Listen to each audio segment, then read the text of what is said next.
কনস্টিটিউয়েন্সিতে একটা চৌকি আদালত আছে ব্রিটিশ আমলে, 39টার মধ্যে কি আছি আমরা? যদি না থাকি 40টা করেন। এখন যোগাযোগ ব্যবস্থা ভালো হয়েছে, ওই চৌকি আদালতের প্রয়োজনীয়তা আছে কিনা সেটাও আমরা একটু পরীক্ষা করে দেখে দরকারে সংযোজন করবো মাননীয় স্পিকার। ধন্যবাদ আপনাকে।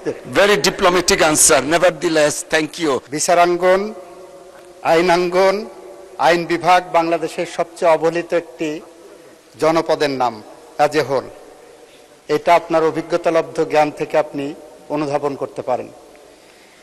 এই মন্ত্রণালয়ের দায়িত্ব নেওয়ার পর থেকে আমি বলছিলাম আমার দেশের আদালতগুলোতে যথেষ্ট এজলাস আমার নাই, এখানে বিচারকদের আবাসন সমস্যা আছে, চৌকি আদালতগুলোতে আমাদের ভবন নাই। দীর্ঘদিন ধরে আমরা ক্যাবিনেটেও কথা বলেছি এবং গত বাজেটে মাননীয় প্রধানমন্ত্রী বিশেষ বরাদ্দ হিসেবে আমাদেরকে 500 কোটি টাকা অতিরিক্ত বরাদ্দ করেছেন কিছু সমস্যা সমাধানের জন্য।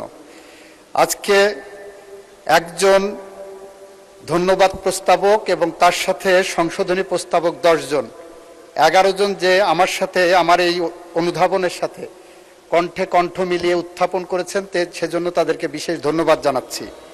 মাননীয় স্পিকার, আপনার মাধ্যমে এই সংসদকে জানাতে চাই, চৌকি আদালত ভবন ও সংশ্লিষ্ট বিচারকগণের জন্য আবাসন নির্মাণ যে প্রস্তাব এসেছে, এই প্রস্তাবের আওতায় আমরা একটি প্রকল্প নিয়েছি। প্রকল্পের মধ্যে পটুয়া চৌকি আদালতের ভবন সহ সারা দেশে 39টি চৌকি আদালতের ভবন এবং সংশ্লিষ্ট বিচারকগণের জন্য আবাসন নির্মাণের প্রকল্প গ্রহণ করা হয়েছে। প্রকল্পটি অনুমোদনের লক্ষ্যে পরিকল্পনা কমিশনের ভৌত অবকাঠামো বিভাগে পিইসি সভা অনুষ্ঠিত হয়। উক্ত সভার পর্যবেক্ষণের আলোকে স্থাপত্য অধিদপ্তর কর্তৃক আদালত ভবনের নকশা সংশোধন করে নতুন করে নকশা প্রণয়ন করা হয়েছে। তদানুযায়ী গণপূর্ত অধিদপ্তর প্রকল্প সংশ্লিষ্ট 39টি উপজেলা অফিস থেকে প্রাক্কলন আনয়ন করে প্রকল্পের ডিপিপি পুনর্গঠন করছে। ইতিমধ্যে পটিয়া সহ 26টি উপজেলা অফিস থেকে প্রাক্কলন আনা হয়েছে এবং অবশিষ্ট 13টি উপজেলা অফিসে প্রাক্কলন প্রস্তুতের কাজ চলমান রয়েছে। উক্ত 13টি উপজেলা অফিসের প্রাক্কলন প্রস্তুত সম্পন্ন করা হলে প্রকল্পটি অনুমোদনের জন্য পরিকল্পনা কমিশনে প্রেরণ করা হবে।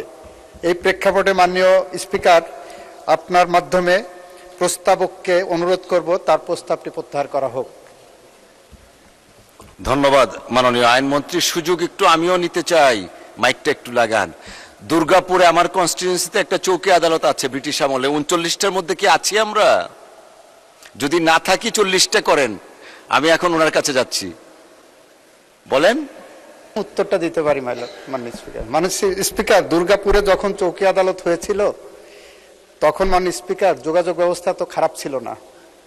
এখন যোগাযোগ ব্যবস্থা ভালো হয়েছে, ওই চৌকি আদালতের প্রয়োজনীয়তা আছে কিনা সেটাও আমরা একটু পরীক্ষা করে দেখে দরকারে সংযোজন করবো মাননীয় স্পিকার।